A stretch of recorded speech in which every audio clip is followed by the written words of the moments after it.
So tradition is something that is steeped in an idea, a feeling, a purpose. My mom looked out for people and they looked out for her. You had this community based around love, nurturing, not only about making money, it was about people caring for each other. She was diligent. She practiced the things that she taught us.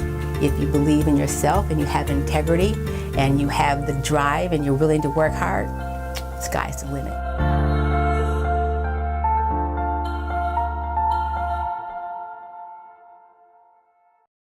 I think facial hair has always been a fascination of everybody in the McMahon family. Our dad has always had something going on. Yep. I had a neck beard for a while. That was also gross. Now we've been taking our time, got the right combs, got the right oils, really doing it right. For this Chef Talk with Kyle Cherek, I catch a glass of wine with Chef David Magnasco of Chef's Table, his private dinner location here in Walker's Point. He's also the chef of the storied and historic Milwaukee Club, so he balances his cooking between two places that are essentially hard to get in. You've got to belong, you've got to know somebody, you've got to be into food. It's Chef Talk with Kyle Cherek and Chef David Magnasco at the Chef's Table.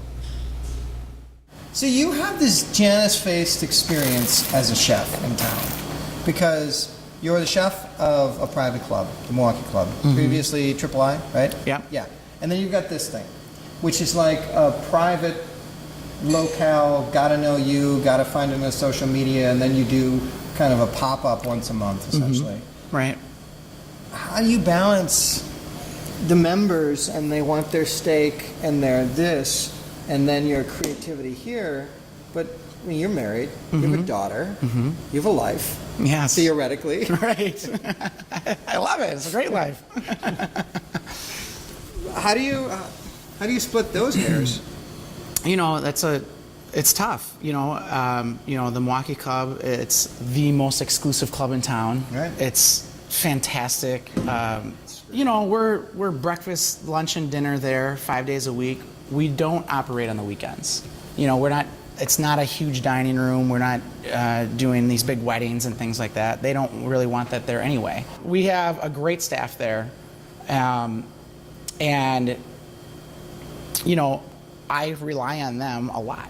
You have to. You can't do it all. We change the menu there every day, so there is some creativity there. There's also old school. So, and if those folks didn't join that club to have brand new molecular innovative cooking, it's not going to happen there. But, the old peasant style cuisine, we get to get back to that. Why do this? I mean, you've had a really good run. You're still having a good run, but you were like solid, To be a sought after chef for clubs is a very narrow market. It is. There aren't that many guys that will do what you do, say my ego's not involved. We were talking about this before. I'm That's never right. going to get an award. I'm never going to get mentioned in the paper. Right. I'm lucky I found you for this series because you guys are all under the radar. It's true. Yeah. Yeah, that's part of, it's not really why I wanted to do this. People are always, when are you going to open your own place? When are you going to open your own place? For years. And I never, that's stupid. It's a horrible business, I got this great gig, III had a 7,000 square foot kitchen. Well, they still do, Yeah. Beautiful. Everything's there. And the first time I walked into that kitchen, I saw this space in the corner and I was like, oh, if I get this job, I'm putting a chef's table in right here in the kitchen. And, got the job and cleared out that corner and dropped the table in there to just right away to get people interested in it. Started, touring the kitchen, started doing the cooking classes, showing them that, and started doing these chef's tables. And it was awesome. What a great new thing for the membership at a private club to enjoy. I did this for, 6 years. And I thought, geez, I could do this in my own house for 20. So Walker's Point became a major hot food destination in the last couple of years. Amazing. And you're part of it, but you're also not. We're right off the beaten path. You're in the middle of it all, and people drive by every day and night and have no idea. That's right. Yeah. Would you just coincidence?